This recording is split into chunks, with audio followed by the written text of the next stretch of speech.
pelajaran pada siang hari ini. Hari ini kita akan belajar hormat dan patuh terhadap orang tua dan juga guru. Sebelum dimulai, marilah kita berdoa bersama-sama. Berdoa mulai. Bismillahirrahmanirrahim.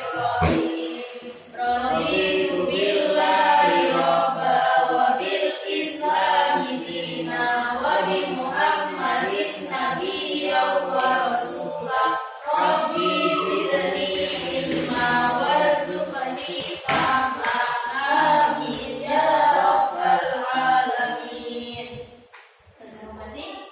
Sebelum Ibu jelaskan atau Ibu mulai materinya, Ibu mau cek konsentrasi kalian karena sekarang sudah siang, waktunya istirahat dan kalian harus ada di sini untuk melaksanakan pembelajaran. Semuanya tolong berdiri. Kita akan main tepuk dan sedikit berpikir ya. Namanya tepuk ganjil genap. Jadi contohnya seperti ini. Kalau Ibu bilang 1 tambah 1, hasil kalau dengan kan 2. 2 itu kan bilangan angka 6, berarti tepuknya 2 kali.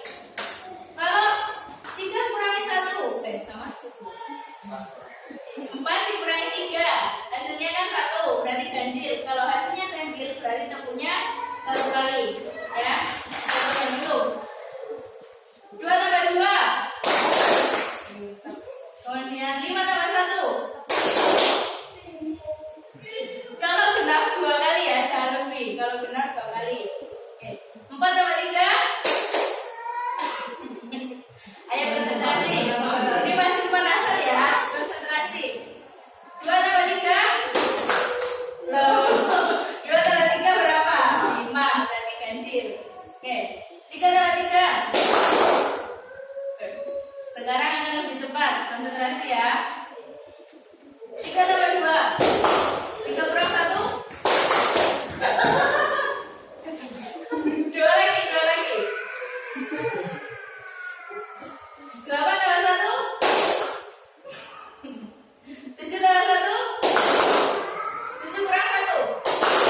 Oke, tepuk tangan bagi lagi semua. Sepertinya kalian masih ada tingkat konsentrasinya ya 70% lah ya. Oke. Tujuan pembelajaran pada hari ini yaitu siswa dapat meyakini bahwa hormat dan patuh kepada orang tua dan guru sebagai kewajiban dalam agama. Yang kedua, mengetahui, memahami dan juga meyakini Quran surat Al-Isra ayat 23 dan hadis terkait mengenai hormat dan patuh kepada orang tua dan guru. Kemudian yang ketiga, mengimplementasikan perilaku hormat dan patuh kepada orang tua dan guru dalam kehidupan sehari-hari. Yang terakhir, menyimpulkan dan meyakini hikmah dan manfaat hormat dan patuh kepada orang tua dan guru. Oke, di dalam agama Islam sudah diatur bahkan cara orang tua merawat atau hak dan kewajiban anak terhadap orang tua. Tapi yang akan kita bahas hari ini adalah kewajiban seorang anak kepada kedua orang tuanya. Di sini ada Quran surat Al-Isra ayat 23. Bisa minta tolong dibaca Mas Azri? Ya. Bismillahirrahmanirrahim. Wa qadha rabbuka alla ta'budu illa iyyahu wa bil walidayni ihsana. Imma yablughanna 'indaka al-kibara ahaduhuma aw kilahuma fala taqul lahumā uffin wa la tanharhumā wa qul lahumā qawlan karīmā. Artinya dibaca Mbak Dita.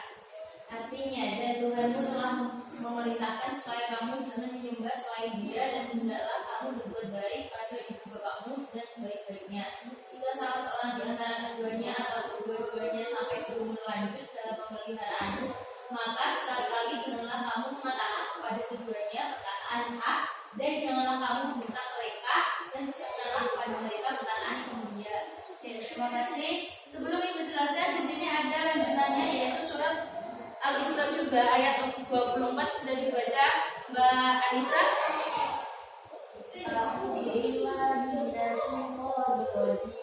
Bismillahirrahmanirrahim. Luli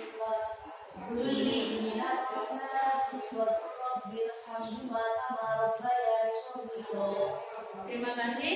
Dan artinya rendahkanlah dirimu terhadap keduanya dengan penuh kasih sayang dan ucapkanlah, wahai Tuhanku, sayangilah keduanya sebagaimana mereka berdua telah mendidik aku pada waktu kecil. Jadi kalian sadar tidak? Rabbirhamhuma kama rabbayani shaghira. Ini adalah doa untuk kedua orang tua. Jadi di dalam Al-Quran sudah jelas bahwa kita diperintahkan untuk menghormati kedua orang tua kita. Hormat itu tidak setiap kali kita masuk rumah atau setiap kali kita meninggalkan rumah atau ketemu dengan orang tua kita harus hormat gerak. Tidak seperti itu. Nanti kalau kalian seperti itu pasti akan ditertawakan sama orang tua. Nah, hormat kepada orang tua atau menghormati orang tua itu disebut juga birrul walidain. Artinya berbuat baik terhadap kedua orang tua, bersikap baik kepada keduanya, melakukan berbagai hal yang dapat membuat mereka gembira serta berbuat baik kepada teman-teman mereka. Nah, jika kalian bertanya, Bu, apakah semua perintah orang tua itu harus dikerjakan atau harus kita taati? Jawabannya adalah tidak. Kenapa? Karena kalian harus menaati atau menuruti perintah orang tua itu asalkan masih dalam perbuatan yang baik. Jika kalian disuruh untuk mabuk-mabukan, disuruh untuk membunuh orang, jangan dituruti, atau hal-hal yang berhubungan dengan maksiat itu jangan dituruti. Tapi saya rasa orang tua tidak akan menyuruh hal seperti itu ya. Nah, birrul walidain ini dapat direalisasikan dengan memenuhi 3 bentuk kewajiban. Yang pertama, mentaati segala perintah orang tua kecuali dalam hal maksiat seperti yang saya jelaskan tadi. Kemudian menjaga amanah harta yang dititipkan orang tua atau diberikan oleh orang tua. Maksudnya ini apa? Kan orang tuanya belum meninggal, amanah harta ini maksudnya apa? Jadi gini, ketika kalian berangkat sekolah atau kalian mau pergi di mana saja, pastinya kalian akan mendapatkan uang saku. Nah, kalian harus bisa menggunakan uang saku itu dengan sebaik-baiknya. Jangan digunakan uang saku itu untuk melakukan hal-hal yang tercela. Membantu atau menolong orang tua ketika mereka membutuhkan. Jika orang tua merasa kesulitan atau orang tua sudah capek, kita di rumah jangan sampai diam saja hanya duduk nongkrong main HP. Sebisanya kita harus selalu membantu kedua orang tua. Nah, cara atau contoh berbakti kepada kedua orang tua. Yang pertama, mendengarkan semua perkataan dengan patuh, rasa hormat dan rendah hati. Apabila kalian dinasihati, hendaklah kalian itu duduk diam dan mendengarkan. Mendengarkan tidak hanya didengarkan, jangan sampai masuk ke telinga kanan keluar ke telinga kiri, tapi juga diterapkan. Yang kedua, membantu pekerjaan yang dapat meringankan beban orang tua. Di rumah pekerjaannya apa? Nyapu, cuci piring, hal-hal kecil yang bisa kalian lakukan, kalian lakukan. Kemudian yang ketiga, melaksanakan nasihat dan perintah yang baik dari keduanya. Nah, kalau kalian diperintahkan ke hal yang baik seperti, ayo Mas Arzi pergi jamaah musola, jangan main HP terus. Nah, itu langsung dikerjakan. Karena itu perintah yang baik dari orang tua. Merawat dengan penuh keikhlasan dan kasih sayang ketika orang tua sedang sakit. Kalau orang tuanya sakit, dipijeti, dibelikan obat, disuapi, gitu ya. Terus senantiasa meminta doa restu. Nah, untuk doa restu ini, orang tua itu pasti tidak mendoakan anaknya.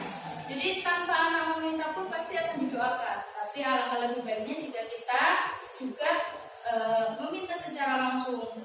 Bu, saya mau ujian, Bu, saya mau pergi, saya minta restunya, minta doanya gitu. Jadi seperti itu. Lalu jika orang tuanya sudah meninggal, maka bagaimana untuk cara berbaktinya? Cara berbaktinya yaitu mendoakan dengan cara meminta ampun kepada Tuhan Yang Maha Esa. Setiap kali kalian selesai sholat, doakan kedua orang tua kalian. Mintakan ampunan untuk segala urusan beliau ketika masih ada di dunia. Kemudian menyambung tali silaturahim dengan kerabat dan dengan sanak saudara. Ketika orang tuanya meninggal, jangan sampai kalian tidak menyambung tali silaturahim atau tidak akur dengan paman kalian, bude kalian, dan semua kerabat keluarga. Karena jika tidak, maka sama saja kalian kalian itu memutus tali silaturahim antar orang tua kalian juga. Kemudian melanjutkan cita-cita orang tua. Maksudnya melanjutkan cita-cita orang tua ini bisa dibilang seperti amanah dari beliau. Ketika orang tuanya meninggal, terus kalian masih dapat pesan untuk melanjutkan pendidikan, lanjutkan ke tingkat SMP, ke tingkat SMA, ke tingkat kuliah dan perguruan tinggi sampai akhirnya lulus, itu sebisa mungkin dilanjutkan seperti dengan keinginan kedua orang tua. Nah, hikmah berbakti kepada kedua orang tua. Berbakti kepada kedua orang tua merupakan amal yang paling utama. Kenapa? Karena kalian mendoakan orang tua itu, maka doa-doa kalian insya Allah akan diijabah oleh Allah Subhanahu wa Ta'ala. Selanjutnya, apabila orang tua kita ridho dengan apa yang kita perbuat, maka Allah Subhanahu wa Ta'ala juga ridho. Maksudnya apa? Kalau kita mau keluar rumah misalnya, bagi kalian yang masih anak-anak, masih remaja, ketika keluar rumah tidak diperkenakan kalian keluar rumah apabila kalian tidak mendapatkan izin dari kedua orang tua kalian, terutama dari ibu, karena itu sangat penting. Jadi ketika kalian keluar rumah, orang tua kalian ridho, ibu kalian ridho, maka Allah Subhanahu wa Ta'ala juga akan meridhoi perjalanan kalian. Begitu ya. Terus dapat menghilangkan kesulitan yang sedang dialami, akan diluaskan rezeki dan dipanjangkan umur oleh Allah Subhanahu wa Ta'ala, dapat menjadikan kita dimasukkan ke surga oleh Allah Subhanahu wa Ta'ala. Jadi apapun atau seperti apapun orang tua kita, misal ada perlakuan orang tua kalian yang tidak kalian sukai atau tidak sejalan dengan pemikiran kalian, jangan pernah membentak orang tua. Jadi nasihat-nasihat beliau itu dilaksanakan dengan sebaik-baiknya. Oke, mari kita sekarang bersama-sama membaca doa untuk kedua orang tua kita. Bismillahirrahmanirrahim. Allahumma ighfirli wa liwalidayya warhamhuma kama rabbayani shaghira. Amin. Masih semangat? Masih. 1 tambah 1? 2. Tepung. Sudah nggak fokus. Oke, selanjutnya pentingnya hormat dan patuh terhadap guru. Di sini ada hadis, tolong dibacakan Mas Arzi.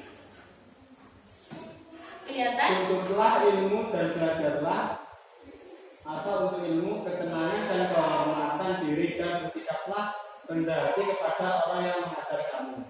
Nah, maksud dari hadis ini adalah bersikaplah, tuntutlah ilmu dan belajarlah kalian untuk ilmu.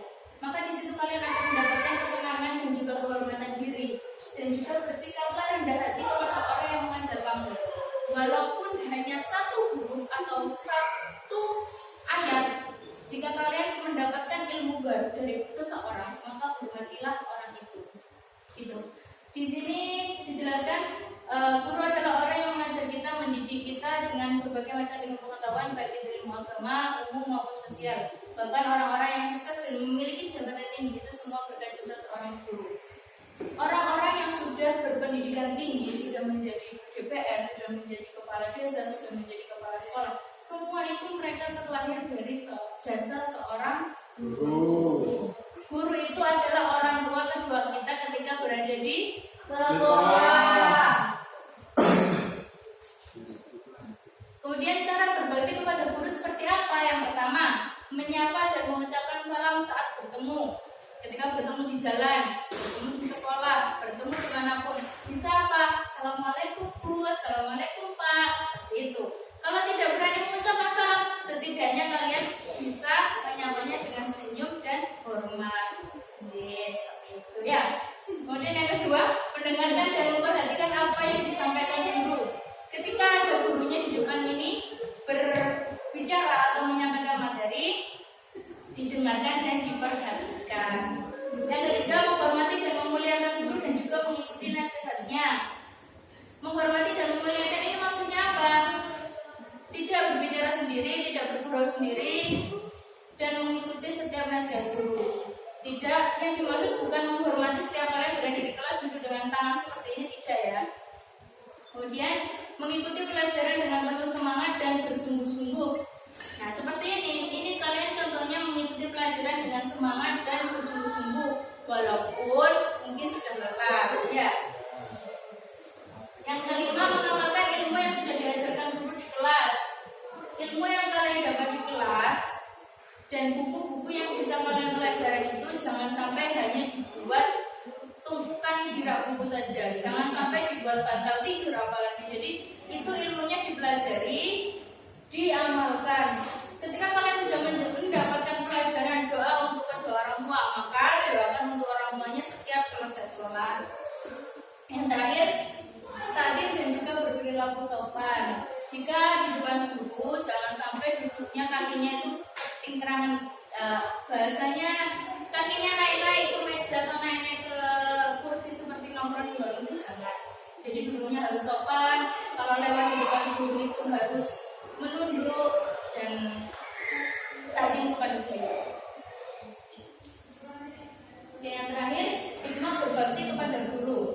Ilmu yang kita peroleh akan menjadi berkah dan manfaat dalam kehidupan kita, akan lebih mudah menerima dan memahami pelajaran yang disampaikan dan selalu akan didoakan oleh guru.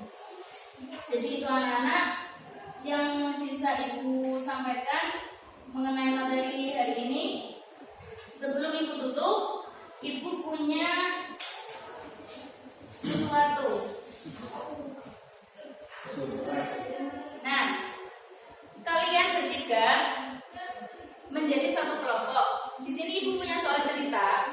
Kalian diskusikan dan kalian cermati apa maksud dari cerita ini. Ya, ya Bu. Nanti kalau sudah langsung dipresentasikan di depan salah satu dari kalian. Nanti dapat nilai plus.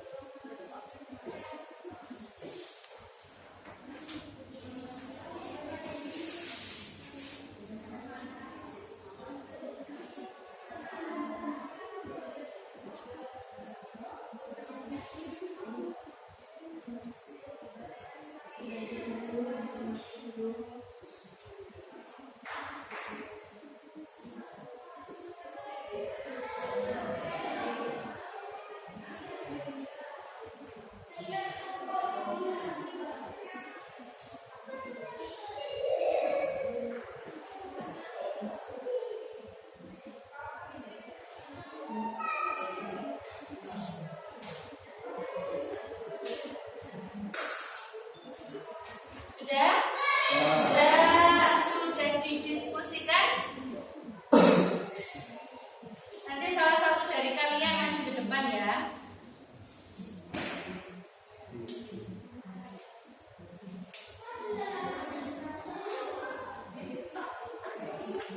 Enggak Bu. Sudah. Ada yang mau sukarela maju sebelum ditunjuk?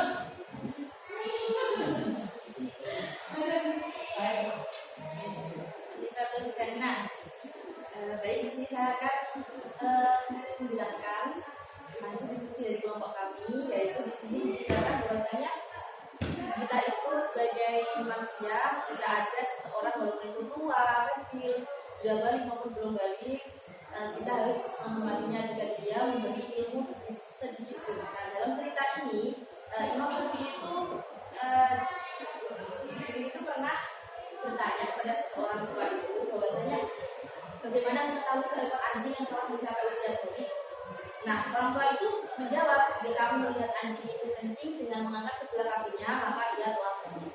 Dan Imam Syafi'i itu menghormati orang tua itu karena telah menyampaikan ilmu itu, mengetahui bagaimana seorang anjing itu telah mencapai usia balik. Jadi dari sini kita dapat mengambil hikmahnya bahwasanya kita harus menghormati orang yang sudah memberi ilmu kita, baik itu guru, teman, saudara, tetangga, maupun dan lain-lain sebagainya. Terima kasih. Tepuk tangannya mana? Tepuk tangan buat teman-teman. Oke, benar sekali ya. Jadi di cerita ini judulnya cara Imam Syafi'i menghormati guru.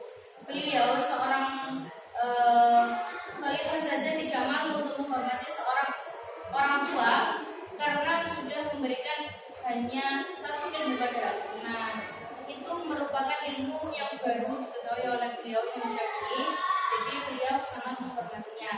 Karena dengan hal seperti itu terlihat hal seperti itu terlihat remeh ya. Menghormati orang yang sudah memberikan ilmu kita itu terlihat remeh. Tapi sikap seperti itulah yang menjadikan salah satu faktor untuk menghantarkan seorang Imam Syafi'i menjadi seorang imam yang besar. Jadi tanpa kalian ketahui, maka barokahnya menghormati orang yang sudah memberikan kita ilmu itu adalah itu bisa menjadi berkah untuk kalian ketika kalian besar nanti. Itu yang bisa menjadi salah